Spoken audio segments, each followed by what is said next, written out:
అబ్బా జ్యోతులు వారాయి సిల్క్స్ కొత్త ఏదో గుళ్ళో అడుగు పెట్టినట్టే ఉంది. ఎంత పెద్ద వెంకటేశ్వర స్వామిని నిలబెట్టారు ఇక్కడ. చాలా కదా. అండ్ నమస్కారం. రోజంతా కూడా మనకి మంత్రాలు అలా జపిస్తూనే ఉంటారు తెలుసా. మంత్రోచ్చారణ జరుగుతూనే ఉంటుంది షాప్ లో కూడా. చాలా బాగుంటుంది కదా. ఇది ఎందుకు ఇంత పెద్ద విగ్రహం అని అంటే ఇక్కడ రోజు ఇదిగో పంతులు గారు కూడా ఎవ్రీడే ఉంటారు ఇక్కడ. అలా మంత్రోచ్చారణ జరుగుతూ ఉంటుంది. దానివల్ల ఏంటంటే ఇక్కడ ఒక అట్మాస్ఫియర్ ఫామ్ అవుతుంది, ఒక ఆరా ఫామ్ అవుతుంది. దేవుడికి కూడా ఒక బలం వస్తుంది కదా. విగ్రహానికి కూడా ఆ శక్తి వస్తుందట. ఆ శక్తే మనకి పెద్ద ఆశీర్వాదంగా ఉంటుంది.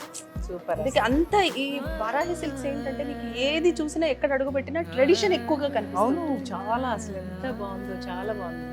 లోపల రాగానే కూడా అసలు చాలా మంచి పాజిటివ్ వైబ్స్ కూడా ఉంటాయి. చీరలు కూడా అంతే పాజిటివ్ గా ఉంటాయి. పద చూద్దాం. ఇది జూబ్లీ హిల్స్ బ్రాంచ్ కదా. ఇంకా కూకట్పల్లిలో కూడా కొత్త బ్రాంచ్ ఓపెన్ చేయబోతున్నారు. వారాహి అతి త్వరలో ఓపెన్ అవుతోంది. సూపర్. సో చూద్దామా, చీరలు చూద్దామా మరి. లేట్ అయిపోతుంది. స్వామి పెళ్లి, పండుగ, వేడుక ఏదైనా వేదిక మాత్రం ఒక్కటే. వారాహి సిల్క్స్, సాంప్రదాయానికి సౌందర్యానికి వారధి.